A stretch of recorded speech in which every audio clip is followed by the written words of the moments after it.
Welcome to Tatsunari Toad Rider. As far as our opening hand goes, yeah, this is not bad. We do have, it's very heavy removal and just not a lot of action, but I mean, yeah, this is fine. There's nothing wrong with getting rid of this hand. It is a little weakness in that it is a little weak in that we don't have any sort of card advantage engine in a Enchantress card draw, but yeah, these are all perfectly fine cards. Let's go and lead off with a Breeding Pool. Not going to pay 2 on that one, and then anything else, let's go and pass the turn over to our opponent. There we go. Our opponent just got done. Our opponent and I just got done playing, and it was a pretty quick game. So they ended up switching commanders. So we'll see what this. Actually, very excited to see Moon Sage. See what they've got moving over there. So, but yeah. So let's go and lead off with the land for next turn, and then we'll jump into to covering our commander. So let's go ahead and go for. And do we want to save Seal of Primordium for Tatsunari? I think I kind of like that. So let's drop in Catacombs. Let's go and grab that Triome.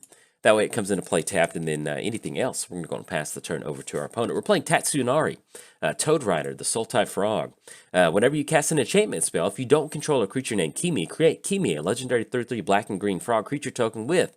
Whenever you cast an enchantment spell, each opponent loses 1 life and you gain 1 life. Then for a 2-mana activation, Tatsunari and target frog you control can't be blocked except by creatures with flying and reach. All right, so we do run into an Enchantress card draw piece, so that is very good.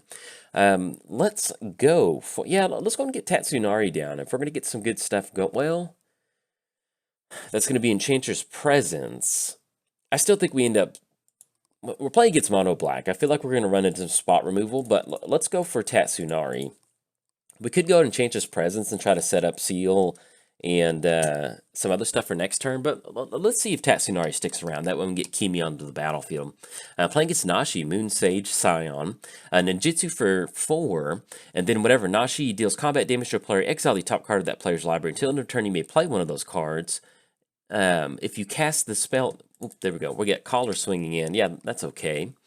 And let's get the back end. Until end of turn, you may play one of those cards. If you cast a spell this way, pay life equal to the mana value rather than paying its cost. So, and let me see.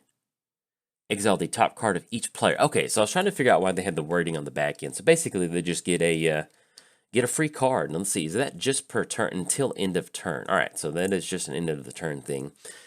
So let's drop in Swamp. And so with Collar, it's just Death Touch and Lifelink. I really don't think we're worried about that. The only thing we do need to watch out for is Loxodon Warhammer. But let's get Enchantress Presence down right now. I feel like that's going to be pretty important for us to get our Enchantress engine going. So we get down Enchantress Presence. Yeah, let's go and swing it with Tatsunari. Why not? Drop them down to 37. That'll be 3 total commander damage. And then anything else, pass it over to our opponent. So we did cover both commanders. Let's give a quick shout out to our sponsors, TCG Player. If you go to bit.ly/JoltMTG, that will apply my affiliate link. That'll allow you to get some cards and help support the channel at the same time. So if you do use that link, much obliged. I certainly appreciate it. And to all the people who have used it for Kamigawa, thank you. I keep track of it, or I look at my little data page, and actually we can just kind of toss Kimi in front of that if we want to. Well, it's going to have Trample. But either way, we're going to be casting an enchantment for next turn. Yeah, why not? Let's go ahead and go for it. We can stop that damage, just kind of get the recast going. So they'll be able to cast something, but at least we'll throw Kimi in front of it, and we'll be good to go from there. But yes, MTGOTraders, give a quick shout out to ingaming.com. Quick shout out to the Patreon down below in the description. And if you are keeping score at home, it is officially free time, so let's have some fun. All right, so our opponent found a Mystical Tutor hanging out on top of our library off of Moon Sage. Next turn, though, we got some good stuff. So we got the land drop for the turn. We've got Seal of Primordium. If we run into Ancient Tomb or some fast mana, we might be able to go for Bear Umbra onto Tatsunari. And in fact, if we want to, if they're completely tapped out, we could actually end up going just straight up, just Bear Umbra. And our opponent goes for Scheming Cemetery. Okay, so if we can find a fetch land, that would be nice too. Let's drop in Deserted Temple.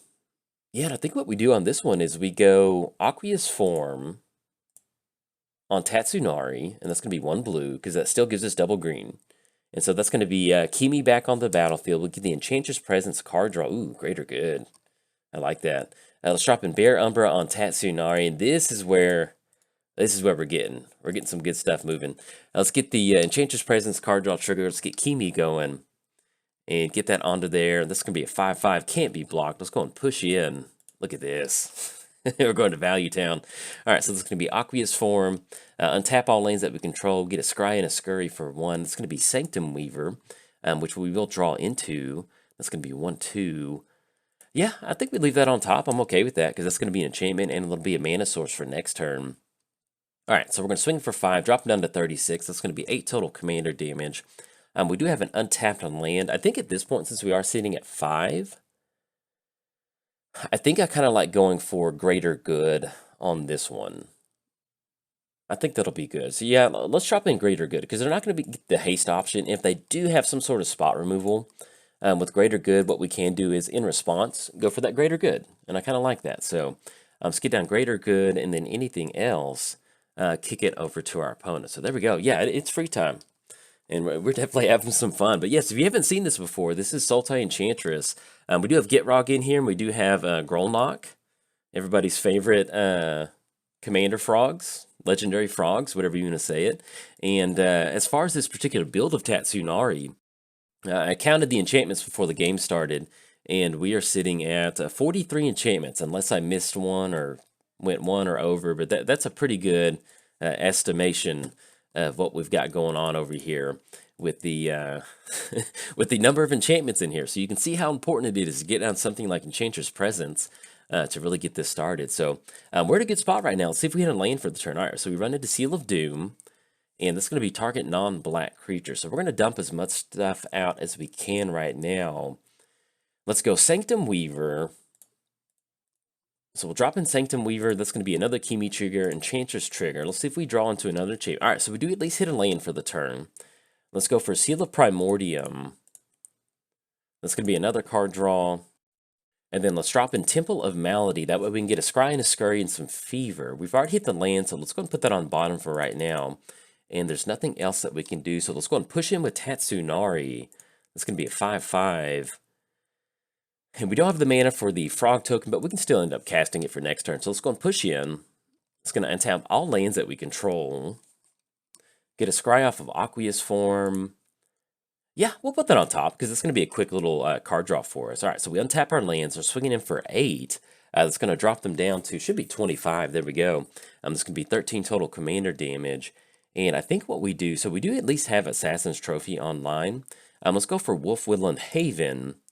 And we're going to put that onto just our basic forest. So let's tap down green, tap down Deserted Temple, and get that extra card draw.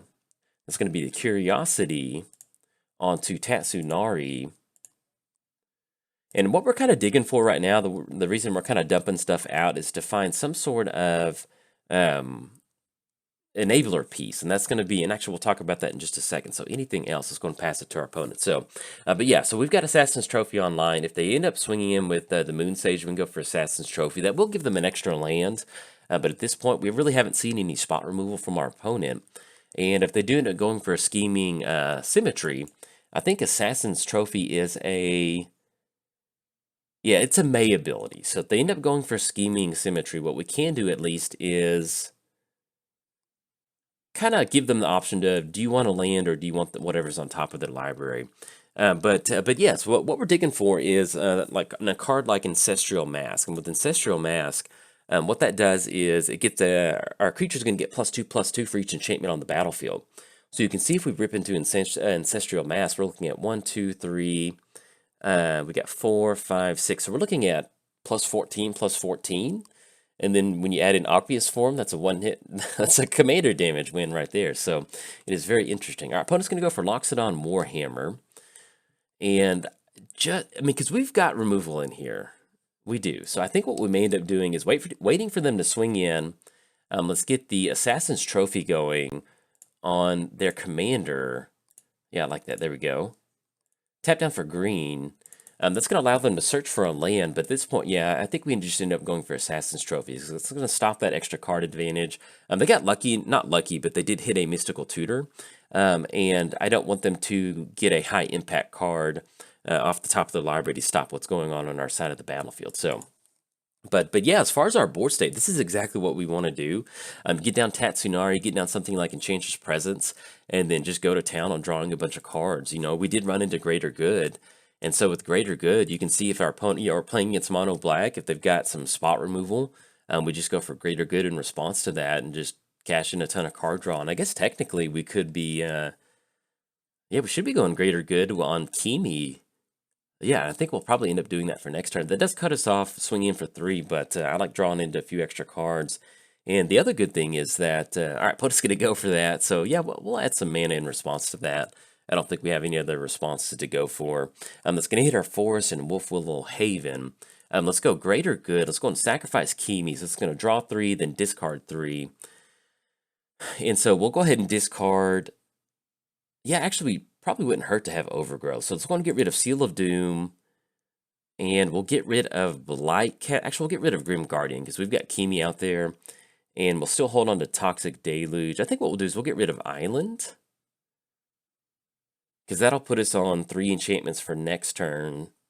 And actually, I kind of like the Grim Guardian line of play now that I think about it. So let's get rid of Overgrowth and let's get rid of Blightcaster. There we go. All right, so we drew a little bit deeper into our library. We'll be able to go for Grim Guardian next turn, which will be an enchantment that'll trigger Enchantress card draw. And then with Animate Dead, we can actually put it onto Blightcaster. And that should stick around because it is a 2/3. So yeah, actually I do like that. All right, so we run into Courser of Crewfix. Let's make the lane drop for the turn. Let's go for Grim Guardian. And we're going to try to do as much stuff as possible right now. Tap down Deserted Temple. Let's get the Tatsunari Kimi trigger on the stack. Get that Enchantress card draw. That's going to be Bajuka Bog, which we can certainly use that on our commander. Or excuse me, not our commander, on our opponent's graveyard. I saw that they have their commander in the graveyard. All right, so it's going to be Grim Guardian. And we're just going to be digging right now. We've got Sanctum Weaver to go for some stuff. So let's go for... I guess actually we'll probably end up just going Courser of Crewfix because that's going to be an enchantment and that still allows us to tap down on Sanctum Weaver. And we can still go Animate Dead if we need to. All right, so let's get the Enchantress Presence trigger on the stack. We're going to get Kimi trigger. That's going to drain them down to 21. Let's go, and then we can't make a land drop off the top. No more land drops. Let's tap down, add black to our mana pool because we actually have the most enchantments off of that. So let's go Phyrexian Arena. And we're going to always get these triggers on the stack. Let's move this out of the way. So it's going always yield to this, always yield to this. Our opponent is being very, I very much appreciate our opponents letting us go through this. Let's drop in Animate Dead. Our opponent has their commander in their graveyard, so I don't know if they have a Reanimator source. But what we're going to do is we're going to go for their commander on Animate Dead. Let's get these triggers back on the stack. Okay, let's get this Animate Dead out there. Grim Guardian. Okay, so let's go and push in with Tatsunari, and I think that's... Oh, we finally run into Ancestral Mask on top of our library. Okay, so we're going to be swinging in with Tatsunari. That's going to drop them down to... untap our lands, get the Scry and the Scurry, and we'll still leave that on top, because either way, even if something happens to our commander, we need that. So we untap our lands, swing in for 5, that's going to drop them down to 11, and that'll be 18 total commander damage. Yes, drawn to Ancestral Mask, Imprison in the Moon. So they're down to 11. Do we have enough mana? We might as well just go ahead and get down as much stuff as possible. It's 1, 2, 3, 4, 5, 6. So we go for Ancestral Mask, and we'll go and put that on to... Actually, we'll hold on to Ancestral Mask for next turn. Let's go Eidolon of Blossoms. That's going to be... Yeah, we'll get that last trigger on the stack, get that card draw into that, and that'll be Erebos. All right, so we get that. Get these last little triggers going. Man, look at this card advantage than anything else past the turn to our opponent. So they're sitting down to 9. And yeah, sorry if the turns where there's a lot of mechanical stuff going on, I'm kind of scatterbrained for a second. It's kind of hard to make sure that you're making the most optimal play. It's also hard to make sure that you are sequencing it correctly. You're also trying to deliver commentary, and you're trying to make sure that you cannot one-hit KO. You know, basically, it's just, it's kind of wild sometimes. So anyway, good game to our opponent. I appreciate them letting us get that turnout. It really allowed us to kind of showcase what you're trying to do in an Enchantress build, especially as far as you saw how kind of weak our opening hand was. And then once we ran into Enchantress Presence, that allowed us to really just get that card advantage kick-started. And it just really cascades into a lot of this, you know, especially once we had Sanctum Weaver out there, you had stuff like Bear Umbra. Had we drawn into Ancestral Mask a little bit earlier, that would have been a one-hit KO almost this last turn. So this is exactly what we're trying to do in the Sultai, and huge shout out to our opponent for letting us showcase that. So anyways, if you enjoyed the video, hey, like and subscribe. Thanks, bye.